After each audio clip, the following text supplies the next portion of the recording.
ఆంధ్రప్రదేశ్ ఉపాధ్యాయులందరికీ ఒక చాలా ముఖ్యమైన అప్డేట్ అండి.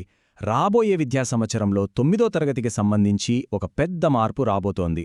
ఆ వివరాలేంటో ఇప్పుడు మనం స్పష్టంగా తెలుసుకుందాం. ఈ ప్రకటన కేవలం 9వ తరగతి చెప్పే టీచర్లకు మాత్రమే కాదు, ప్రధానోపాధ్యాయుల దగ్గర్నుంచి ఆర్జేడీఎస్సీలు, డీఈఓల వరకు మన విద్యాశాఖలో ఉన్న ప్రతి ఒక్కరికి సంబంధించిన విషయం. అసలు సంగతేంటో చూద్దాం పదండి. అసలు విషయానికి వస్తే ఏప్రిల్ 6, 2026 నుంచి ఎన్సీఆర్టీ 9వ తరగతి కొత్త పాఠ్యపుస్తకాలపై ఒక వెబినార్ సిరీస్ నిర్వహిస్తోంది. ఇది ఏదో ఆప్షనల్ అనుకోవడానికి లేదండి. సంబంధిత ఉపాధ్యాయులు ఇందులో పాల్గొనడం ఖచ్చితంగా తప్పనిసరి. అయితే ఈ వెబినార్ సిరీస్ను ఎందుకు ఇంత స్ట్రిక్ట్గా తప్పనిసరి చేశారు? దీని వెనక ఉన్న అసలు ఉద్దేశమేంటి? ఈ మార్పులన్నిటికీ మూలం ఎన్సీఎఫ్ ఎస్ఈ 2023 అంటే national curriculum framework for school education.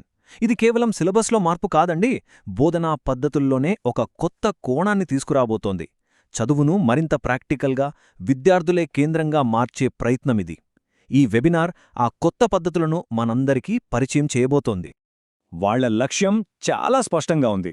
కొత్త అకాడమిక్ ఇయర్ మొదలయ్యేసరికి ఏ టీచర్ కూడా కొత్త పుస్తకాలను చూసి కన్ఫ్యూజ్ అవ్వకూడదు. వాటిల్లో ఏముంది, వాటిని ఎలా బోధించాలి అనే విషయాలపై పూర్తి క్లారిటీతో, మంచి కాన్ఫిడెన్స్తో క్లాస్ రూంలోకి అడుగుపెట్టాలి. సరే, ఇక ఈ వెబినార్ సిరీస్ యొక్క పూర్తి షెడ్యూల్ వివరాల్లోకి వెళ్దాం. అప్పుడే కదా దానికి తగ్గట్టుగా అందరూ ప్లాన్ చేసుకోగలరు. అన్నింటికన్నా ముందు టైమింగ్స్ గుర్తుపెట్టుకోవడం చాలా ఈజీ అండి.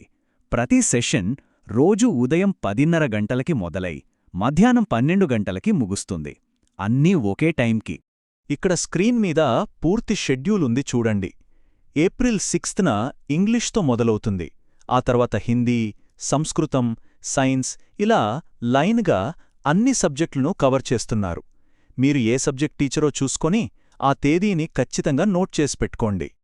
ఇక ఏప్రిల్ 20న సోషల్ సైన్స్తో ఈ వెబినార్ సిరీస్ ముగుస్తుంది. సరే, షెడ్యూల్ అంతా చూశాం కదా, మరి ఈ లైవ్ సెషన్స్లో ఎలా జాయిన్ అవ్వాలి? దాని గురించి అస్సలు కంగారు పడక్కర్లేదు. చాలా సులభమైన మార్గాలున్నాయి. అవేంటో ఇప్పుడు చూద్దాం. మీకు ఏది వీలైతే ఆ పద్ధతిలో దీన్ని చూడొచ్చు. ఇంట్లో టీవీ ఉంటే పీఎం ఈవిద్యా ఛానల్స్లో చూడొచ్చు. లేదు, బయట ఉన్న మీ స్మార్ట్ఫోన్లో ఎన్సీఈఆర్టీ అఫీషియల్ యూట్యూబ్ ఛానల్ లేదా పీఎం ఈవిద్యా యాప్లో కూడా లైవ్లో చూడొచ్చు. అంటే సౌలభ్యం మన చేతుల్లోనే ఉంది. ఇది కేవలం మనం కూర్చుని వినడం మాత్రమే కాదు, మన సందేహాలను కూడా నివృత్తి చేసుకోవచ్చు. దీనికోసం ముందుగా పీఎం ఈవిద్యా యాప్ను ఇన్స్టాల్ చేసుకోవాలి. సెషన్ చూస్తున్నప్పుడు ఏదైనా డౌట్ వస్తే ఇక్కడ కనిపిస్తున్న 8800440559 అనే ఐవీఆర్ఎస్ నెంబర్కు కాల్ చేసి నిపుణులతో నేరుగా మాట్లాడొచ్చు.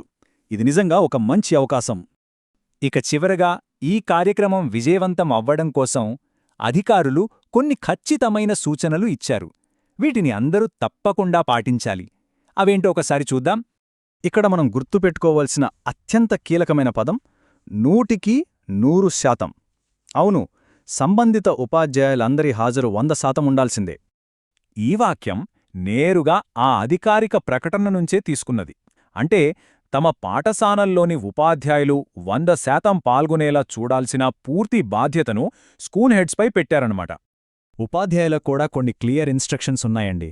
మీకు సంబంధించిన సబ్జెక్ట్ సెషన్కు పొరపాటును కూడా గైర్హాజరు కావద్దు. కేవలం వినడమే కాదు, యాక్టివ్గా పాల్గొనండి. మీకు ఏ చిన్న సందేహమున్నా అడిగి తెలుసుకోవడానికి మొహమాట పడద్దు. ఈ సమాచారం ఏ ఒక్క టీచర్కు కూడా చేరకుండా ఉండకూడదనే ఉద్దేశంతో ఆర్జేడీఎస్సీలు, డీఈఓల ద్వారా కింది స్థాయి వరకు, అంటే ప్రతి పాఠశాలకు, ప్రతి టీచర్కు చేరేలా ఒక పక్కా వ్యవస్థను ఏర్పాటుచేశారు. ఒక్క విషయం గుర్తుంచుకోండి, ఈ వెబినార్ సిరీస్ కేవలం ఒక ఆరంభం మాత్రమే. ఇది అసలైన మార్పు కోసం మనల్ని సిద్ధం చేసే మొదటి అడుగు. సో, ఇప్పుడు అసలైన ప్రశ్న మన ముందుంది. ఈ కొత్త పాఠ్యాంశాలను, ఈ కొత్త బోధనా పద్ధతులను అందిపుచ్చుకోవడానికి మీ పాఠశాల సిద్ధంగా ఉందా? మీరు సిద్ధంగా ఉన్నారా?